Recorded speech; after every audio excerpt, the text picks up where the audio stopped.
I heard screaming noises every night after moving to the basement. I live in a pretty calm and serene town with my parents for almost 20 years. My mom and dad built our house by themselves and did all the renovating as well.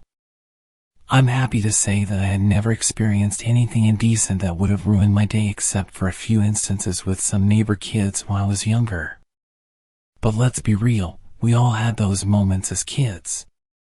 Other than that, the only mishaps in my life only occurred outside of my neighborhood, either in school where I flunked in physics, or in the nearby town where I broke my foot after falling from my bike, or at my ex-girlfriend's home where I experienced my first breakup. However, it wasn't until I was around 21 when I moved to the basement of our house and started developing a rough sleep. It felt like there was a thunderstorm going in my brain once I closed my eyes. The noises were indistinct and had a bawling or roaring sound. Fortunately, they weren't loud enough to keep me awake all night, but it was still disturbing. My first guess was that it was the washing machine on the upper floor, but once I checked it was turned off. Then I assumed I would just have to get used to my new bedroom. So I just ignored it. However, it kept going on like this for a few weeks and I was still speculating about the origins of these noises. I looked up online but couldn't find a helpful answer.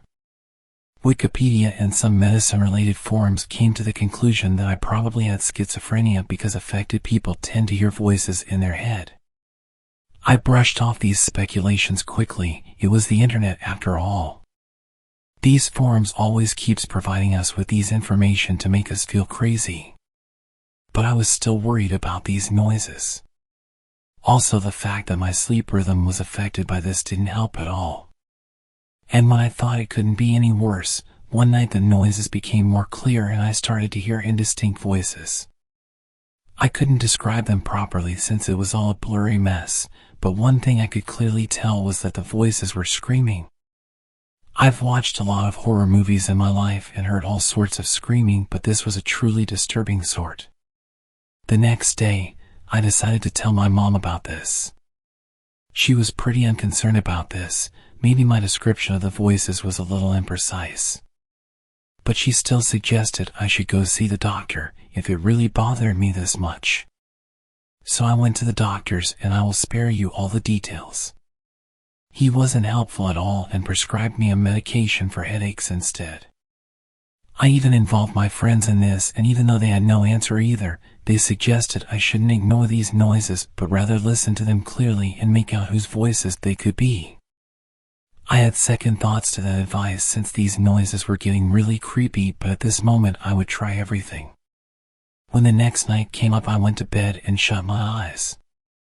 Seconds later, the voices came back like an approaching train.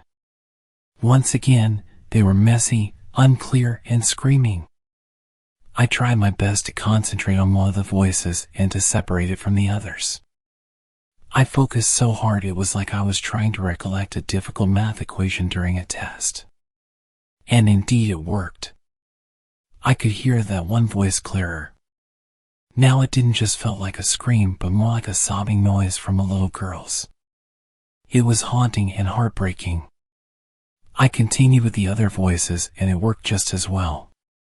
They became all the more clear and were unique in their form. One sounded like the shrieking of a young woman, another one like the croaking of an old man. Altogether there were 7 voices I could make out. The following day, I approached my mom again in the kitchen and told her about the voices. This time I made sure to be more precise, so I described every voice I've heard. When I was done, she seemed to have finally understood the seriousness of the situation because she looked truly concerned. She sat down in a chair and started to talk.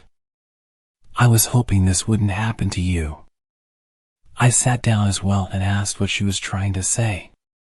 Years ago, before we moved here, we were still working on building our home. Our entire property was one big construction site. One day, there was a burst water pipe and we had to dig further into the ground to get it fixed. At the same time, a van was nearing and overlooked the construction site. It all happened so fast. The van hit the ground and the 7 passengers couldn't be saved on time. My mom stopped and burst into tears. I let her calm down for a minute and then asked her to keep going with the story. We needed hours to recover the van since the ground was like one big sinkhole and the pipes underneath were blocking our sights. After all this, our neighborhood decided to let go of what happened and we kept building our house and living as if nothing ever happened. But your father and I never fully recovered from this incident. It got so bad that we started to hear the voices of the victims, the screaming and sobbing sounds of the people shortly before their death. We didn't know you would hear them, too, since you were so young and not present when it happened.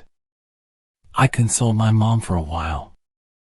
I was glad that I now got an answer for the noises I heard every night. I had to think of an incident I once read in an article. It was about a school bus that was hit by a train that killed several students. Ever since it happened, cars that stopped on the same spot as the school bus were magically pushed away from the track.